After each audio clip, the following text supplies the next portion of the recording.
Postal బ్యాలెట్పై YSRCP న్యాయ పోరాటానికి సిద్ధమైంది.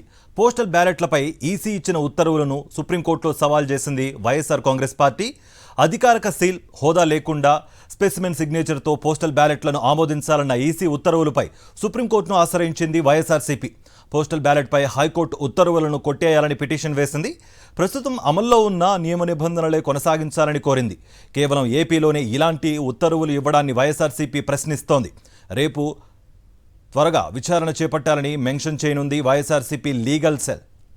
రైట్, ఇదే అంశానికి సంబంధించి మరింత సమాచారం మా ప్రతినిధి వెంకటేష్ అందిస్తారు. వెంకటేష్, పోస్టల్ బ్యాలెట్ వివాదాన్ని సుప్రీంకోర్టుకు తీసుకెళ్లింది వైఎస్ఆర్ కాంగ్రెస్ పార్టీ. ఈ అంశంపై ఎన్నికల సంఘం ఇచ్చినటువంటి ఉత్తర్వులను సుప్రీంకోర్టులో సవాల్ చేశారు. ప్రధానంగా డిక్లరేషన్ ఫామ్ పైన అధికారి సంతకం ఉంటే సరిపోతుంది, అధికారిక సీల్ అధికారిక హోదా రాయకున్నా పర్వాలేదు అనేటువంటి సడలింపు ఉత్తర్వులు కేంద్ర ఎన్నికల సంఘం ఇచ్చింది. ఇది కేవలం ఆంధ్రప్రదేశ్ కు సంబంధించి మాత్రమే ఈ సడలింపులు ఇవ్వడంలో ఉన్నటువంటి ఆంతర్యాన్ని వైఎస్ఆర్ కాంగ్రెస్ పార్టీ ప్రశ్నిస్తుంది.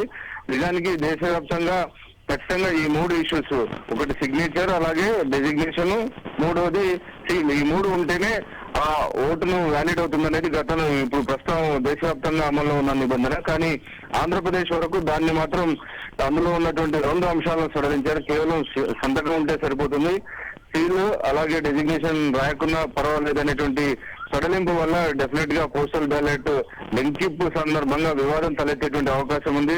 ఇందులో సంతకం ఎవరో ఒకరు సంతకం పెట్టి అక్కడ సీల్ లేకపోవడం వల్ల ఎవరు పడితే వాళ్ళు సంతకం పెట్టేటువంటి అవకాశం ఉంది. సో ఆ సంతకాన్ని కూడా గుర్తించడం కష్టమవుతుంది. కాబట్టి ఆ మేరకు ఈ నిబంధనలు అనేటివి సడలింపులు అనేది తొలగించి యథావిధిగా గతంలో ఉన్నటువంటి నిబంధన అమలు చేయాలన్నది వైఎస్ఆర్ కాంగ్రెస్ పార్టీ చేస్తున్న వాదన. సో ఈ అంశాలను ఇప్పటికీ హైకోర్టు ముందు తీసుకొచ్చారు. అయితే హైకోర్టు దీనిపైన ఎలక్షన్ పిటిషన్ వేయాలని కేసును డిస్పోజ్ చేసిన నేపథ్యంలో ఈ అంశాన్ని సవాల్ చేస్తూ సుప్రీంకోర్టులో పిటిషన్ వేశారు. సో రేపు ఉదయాన్నే సుప్రీంకోర్టులో దీనిపైన త్వరగా విచారణ చేపట్టాలని సుప్రీంకోర్టును కోరబోతున్న వైఎస్ఆర్ కాంగ్రెస్ పార్టీ.